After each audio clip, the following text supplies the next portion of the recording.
Caledonian Elixir.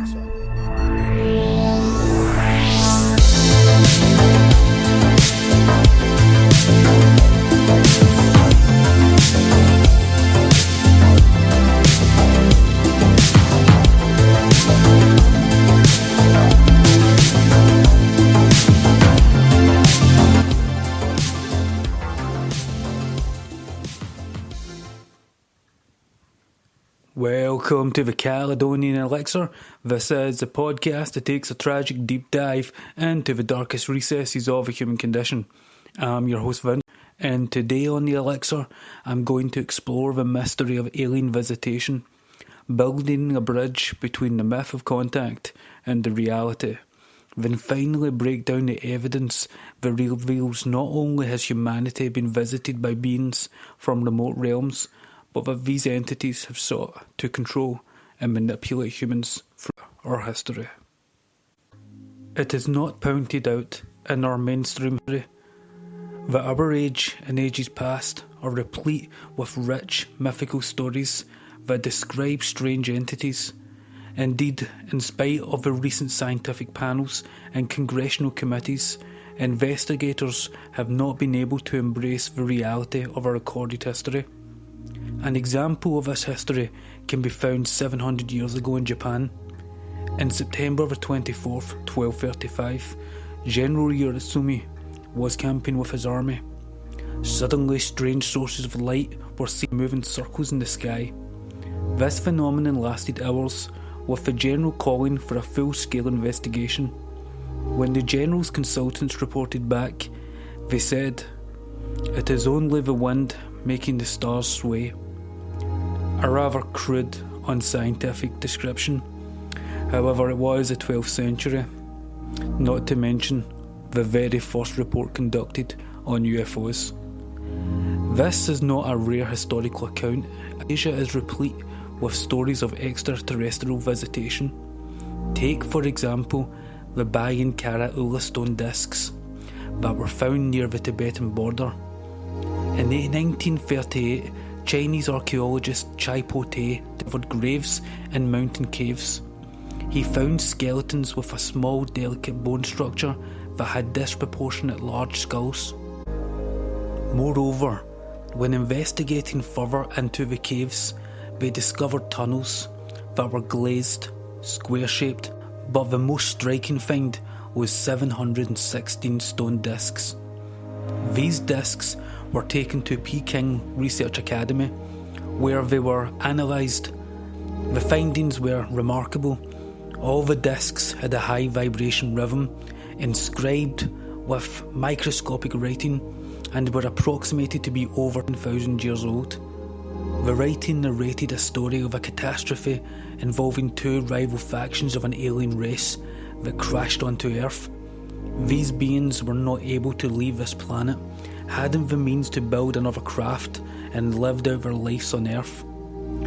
This story is also mirrored by the myths of the Dropa tribespeople, who are native to that region, who claim that spindly, ugly beings lived at the same time as their ancestors and who were killed due to their unnatural appearance. A strange story indeed, especially considering it was written thousands of years ago. It could perhaps be discarded as just fanciful storytelling if it were the only one, but it's not. In the jungles of the Yucatan, another archaeological expedition made a fascinating discovery. The team was investigating the Palenque monuments, including the temple pyramids. Enormous truncated pyramids with a stairway in front. Inside the pyramid, they discovered a sarcophagus covered in a very strange inscription. One inscription is a very complex looking technology with a man inside a machine operating a control panel, and his knees pushed up to his chest with a complicated machine below him from which flames flow. Now, the Palenque monuments are believed to have been built by the Maya, an ancient American civilization that never even had the invention of a wheel. So how is it possible that they understood and could depict what appears to be a rocket or space capsule? It has been speculated by some archaeologists and theorists that the Maya had at one point been in contact with visitors from a technologically superior civilization. It is well known religious literature contains imagery involving spaceships. The Indian Mahabharata epic describes Vimanas, aerial ships that can travel to the moon and fight in battle. And let's not forget the celestial chariots in the biblical text Ezekiel. But what is less well known is the supernatural in European folklore, beings that mirror our modern day description of UFOs and aliens. The mind of a person coming out of fairyland is usually blank as to what has been seen or done there. Walter Wentz. In Celtic folklore, there is a race called the Fians, a dwarfish race that appears with the Corrigans, a fairy race. They are said to be seen only at night and are potentially dangerous. The dwarfs are described as a hideous race with dark bodies, sparkling black eyes, servants to the Corrigans. Incidentally, this account is eerily similar to the appearance and nature of the beings that abducted the author Whitley Strieber. However, these beings are not localised just to Brittany. According to Indian folklore in Latin America, the Ikal are a race of black dwarfs that have a cosmic origin, but live in caves and appear only at night.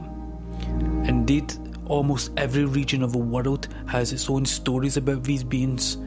In Brittany, they are described as having low voices, as if broken by age, being 3 to 4 foot, and having dark eyes. In Ukraine, they are called kobolds, beings that exist underground or in caves and appear in the twilight hours. Before the Celts, historical and archaeological researchers believed a race of dwarfs may have at one time inhabited the British Isles. The Fenlanders, a race that avoided the Celts, were said to be little, strong beings that had large heads, flat faces, and were dark-skinned.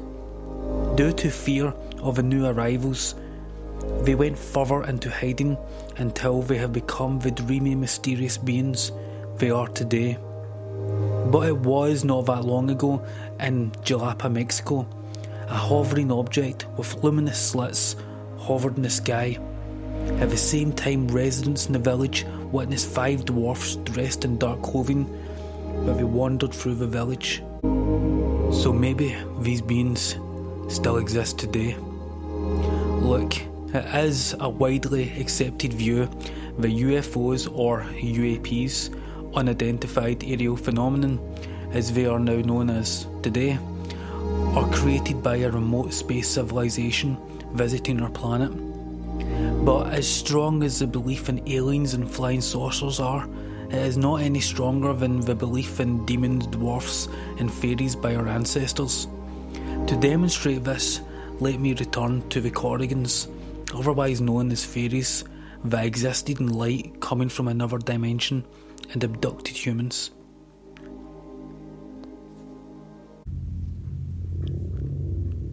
Traditional beliefs about the existence of magic circles, otherwise known as fairy rings, are closely related to a UFO lore. On July the 28th, 1966, a couple in France noticed a red sphere. It did not behave as a meteor, as it appeared to touch the ground then rise again, without losing its brilliant red hue. It then hovered in the sky before it vanished. The next day, a farmer in the same region reported a 9-foot circle in his wheat field flattened.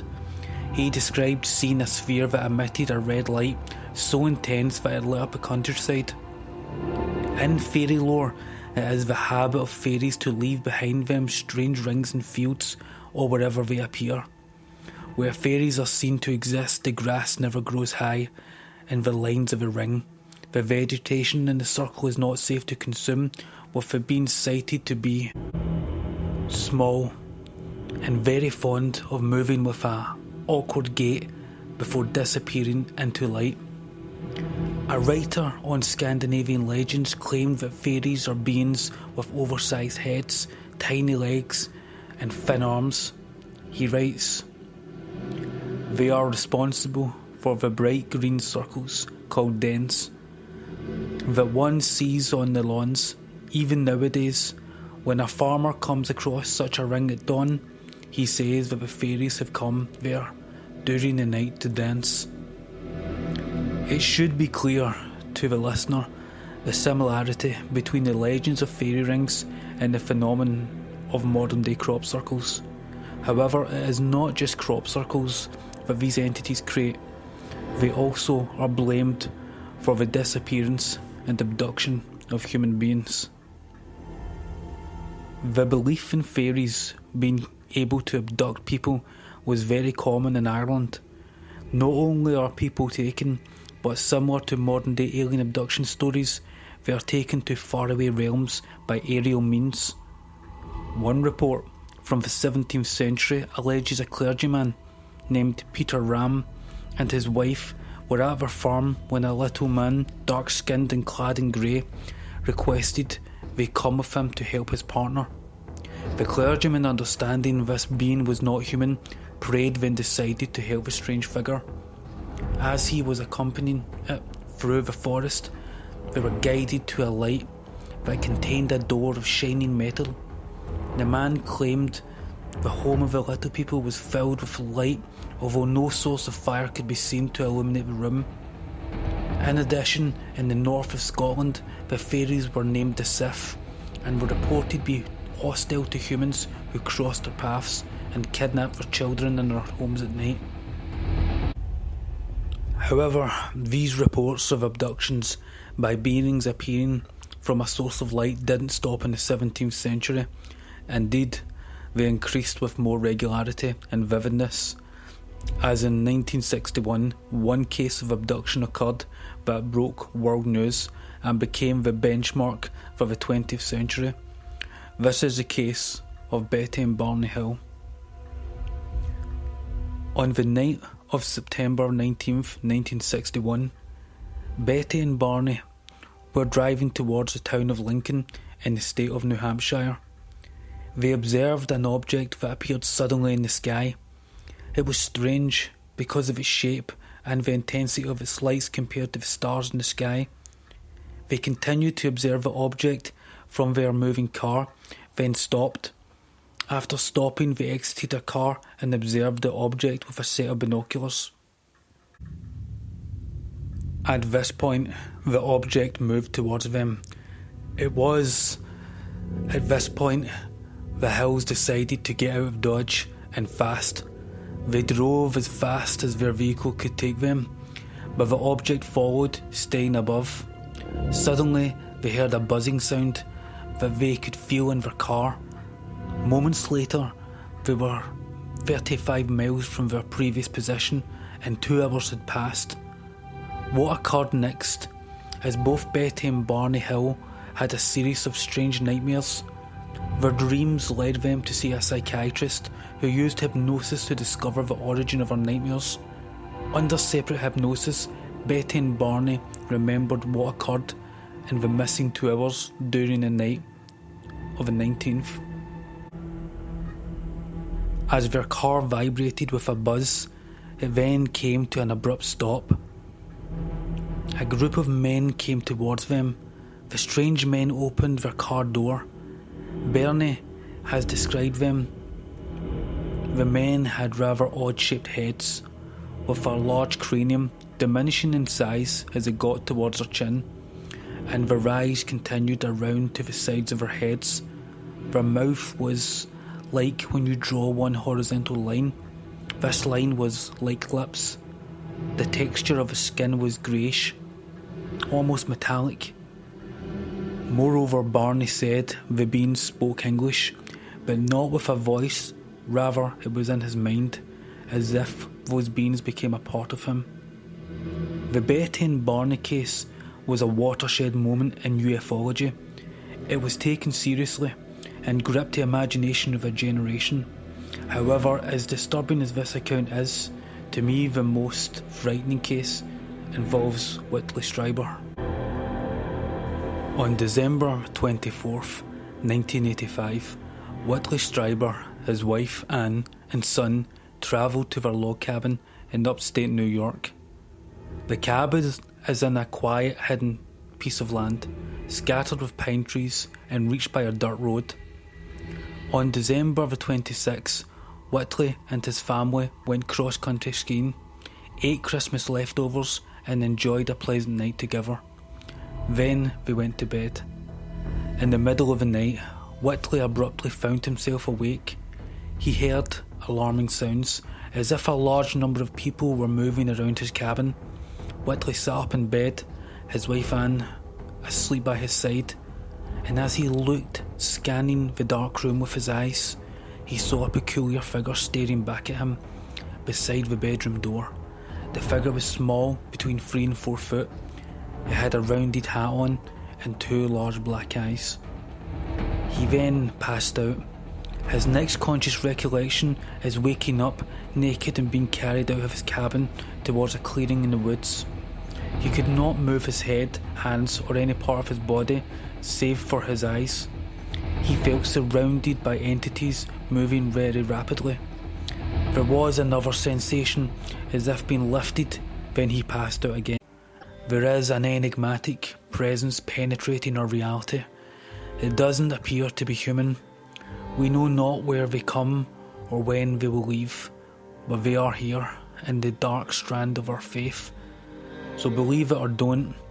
However, if you choose to delve further into this weird world, it will move, fascinate and terrify you until finally they alter the very way you experience the stars. The great enemy of truth is very often not the lie, deliberate, contrived and dishonest, but the myth, persistent, persuasive and unrealistic. Too often we hold fast to the cliches of our forebears. We subject all facts to a prefabricated set of interpretations. We enjoy the comfort of opinion without the discomfort of thought. So that is the end of this episode of The Elixir. I hope you learned something and liked. Don't forget to like and subscribe. I'll see you next time.